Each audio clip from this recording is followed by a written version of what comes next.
오늘 성도는 떠내려가지 않습니다. 라는 제목으로 주신 말씀 전하겠습니다. 예전에 20살 초반에 미국에서 어학연수를 시작했을 때 대만 친구들과 잘 어울려 놀았습니다. 서로 할 줄 아는 영어가 별로 없어서 우리의 대부분의 대화는 안녕, 뭐뭐 할래? 뭐뭐 좋아하니? 밖에 없었습니다. 서로 말은 잘 통하지 않았지만 마음들이 잘 통했기 때문에 친하게 지낼 수 있었습니다. 하루는 대만 친구들과 대만 음식점을 가게 되었습니다. 그때까지 저는 중국 계통의 음식들이 다 기름지고 볶고 튀긴 것들이라 생각했기 때문에 느끼할 것 같아서 매운 음식을 시켜달라고 부탁했습니다. 그리고 특별히 나는 매운 것을 좋아하고 아주 잘 먹는다라는 말을 했습니다. 곧 음식이 나왔는데 저를 위해 특별히 시켜준 음식은 정말로 매웠습니다. 친구들은 제가 매운 음식을 잘 먹는다고 놀라면서 칭찬하고 치켜 세워주기 시작했습니다. 그런데 정작 저는 눈물이 날 것 같았습니다. 사실 이게 너무 매워라고 말하고 싶었는데 할 수가 없었습니다. 입안에서 불꽃놀이를 하는 것처럼 막 혓바닥이 아프고 입술이 아파왔지만 칭찬이 계속됐기 때문에 아무 말도 할 수 없었습니다. 저는 정말 울고 싶었습니다. 지금 같으면 이거 너무 맵다, 미안한데 많이 못 먹겠다 라고 말을 하겠지만 당시 저는 너무 어려서 흘러가는 상황을 거스를 수가 없었습니다. 오늘 본문을 보면 상황과 환경 속에서 그냥 흘러가는 대로 떠내려가는 것처럼 보이는 인물이 두 명 등장합니다. 바로 시드기야와 예레미야입니다. 우선 시드기야를 좀 살펴보면 오늘 본문 1절을 보면 mat단의 아들 스바랴와 바훌의 아들 그다랴와 셀레미야의 아들 유갈과 말기야의 아들 바스훌이 왕에게 예레미야를 고발합니다. 예레미야가 유다 백성들에게 전하는 말 때문인데요. 2절, 3절이 바로 그 내용입니다. 여호와께서 이와 같이 말씀하시되 이 성에 머무는 자는 칼과 기근과 전염병에 죽으리라. 그러나 갈대아인에게 항복하는 자는 살리니 그는 노략물을 얻음같이 자기의 목숨을 건지리라.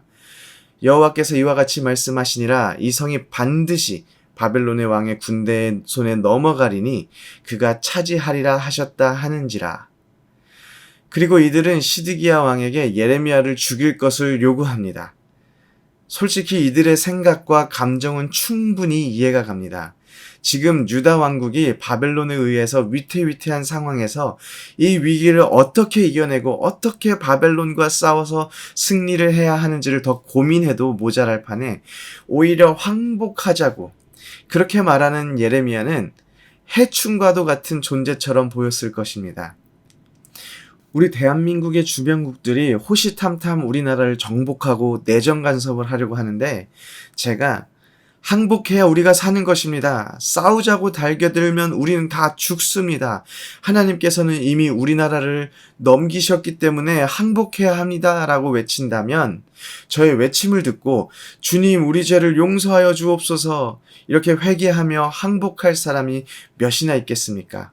아마 지금 조금이라도 더 힘을 모아서 외사를 몰아내야 되는데 너 지금 무슨 말을 하는 것이냐? 화내는 사람이 많이 있을 것입니다. 예레미야의 상황도 그렇지 않았을까요? 이들이 시드기야 왕에게 예레미야를 죽이라고 요구했을 때 시드기야 왕의 반응이 참 인상적입니다. 5절입니다. 시드기야 왕이 이르되 보라 그가 너희 손안에 있느니라 왕은 조금도 너희를 거스를 수 없느니라 하는지라. 왕이 신하들의 요구에 조금도 너희를 거스를 수 없다라고 말하고 있습니다.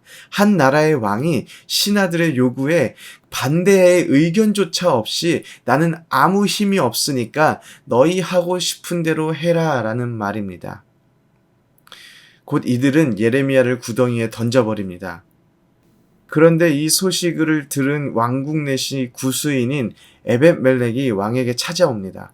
에벳멜렉은 구스인이라고 설명하고 있습니다. 구스인은 유대인이 아니라 에디오피아인입니다. 아마 유다의 포로로 잡혀와서 궁정 내시까지 올라간 사람으로 보입니다. 에벳멜렉이 왕에게 선지자 예레미야에게 행한 일이 모두 악하며 그 성 중에 떡이 떨어졌기 때문에 예레미야는 죽게 될 것이라고 진언합니다. 그러자 이번에는 시드기야가 에벳멜렉에게 사람 30명을 데리고 가서 예레미야를 건져내라는 명령을 내립니다. 오늘 본문에서 시드기야가 내린 이 명령이 시드기야의 가장 적극적인 모습인 것 같습니다. 하지만 가만히 보면 시드기야가 이 명령을 내리게 된 것도 에벳멜렉이 와서 시드기야에게 예레미야를 죽게 하면 안 된다는 말을 하였기 때문입니다. 다시 말해서 남에 의해서 이러한 행동을 하게 된 것입니다. 제가 시드기야의 모습을 보면서 떠오르는 시편 말씀이 있었습니다. 다들 잘 알고 계시는 말씀인데요. 시편 1편 4절 말씀입니다. 악인들은 그렇지 아니하며 오직 바람에 나는 겨와 같도다. 바람에 나는 겨가 어떤 모습입니까? 바람이 이리 불면 이리 날아가고 저리 불면 저리 날아가는 것이 바람에 나는 겨 아니겠습니까? 사람들이 몰려와서 예레미야를 죽여야 한다고 말하자 내가 너희를 거스를 수 없다 말하고, 에벳멜렉이 와서 예레미야가 죽게 될 것이다 라고 말하자 이번에는 사람 30명을 데리고 가서 예레미야를 구하라고 말하는 모습이 바람에 나는 겨와 같아 보입니다. 시드기야는 그 나름대로 뭔가 많이 하고 있다고 말할 수도 있겠죠. 그러나 주변 환경과 상황에 따라 기준이 전혀 없이 이리저리 떠내려가는 삶을 살아가고 있는 것이 바로 시드기야의 삶입니다. 그리고 예레미야를 보기 원합니다. 오늘 우리가 읽은 본문 1절에서 13절까지 묘사되고 있는 예레미야의 모습은 잡으러 가면 잡혀오고 구덩이에 던지면 던져지고 또 사람들이 와서 구해주면 목숨을 구하게 되는 그런 모습입니다. 어떻습니까? 예레미야의 모습이 초라해 보이지 않으십니까? 예레미야의 모습이 무기력하고 연약해 보이지 않으십니까? 그런데 오늘 본문을 가만히 보면 예레미야가 그 중심에 있음을 보게 됩니다. 예레미야를 죽이려는 세력들이 예레미야를 잡으러 오지만 또한 예레미야를 살리려는 세력들이 바쁘게 움직여서 예레미야를 살려냅니다. 시드기야는 아무것도 하지 않아서 사람들의 요구에 이리저리 휩쓸리는 삶을 보여주고 있지만 예레미야는 아무것도 하지 않지만 하나님께서 예레미야를 위해 일하고 계십니다. 이 둘의 차이점은 하나님의 손에 잡혀 있는가, 잡혀 있지 않는가입니다. 하나님을 위해 그 삶을 드러내고 하나님을 위해 살아가는 인생과 하나님을 위하지도 않을 뿐더러 하나님에게 관심조차 없는 삶의 차이인 것입니다. 로마서 8장 28절은 우리가 모두 좋아하는 말씀입니다. 제가 읽어보겠습니다. 우리가 알거니와 하나님을 사랑하는 자, 곧 그 뜻대로 부르심을 입은 자들에게는 모든 것이 합력하여 선을 이루느니라.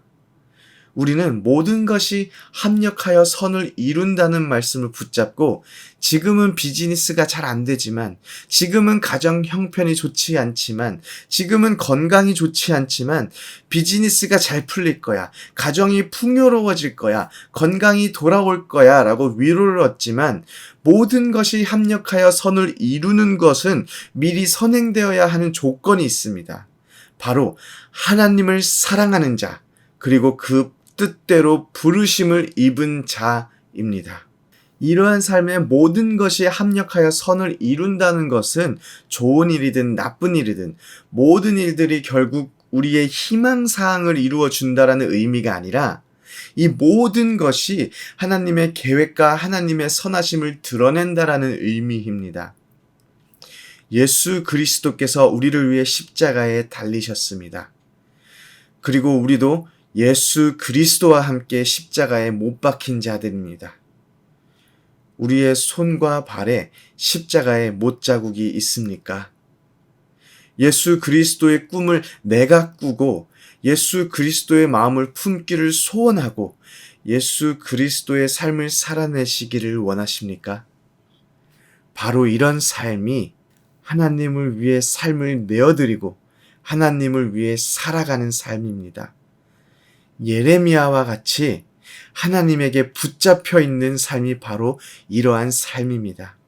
이 마음을 품고 살아갈 때에 예레미야를 위하여 일하셨던 하나님께서 우리의 삶 가운데 우리를 위하여 일하시고 싸우실 것입니다.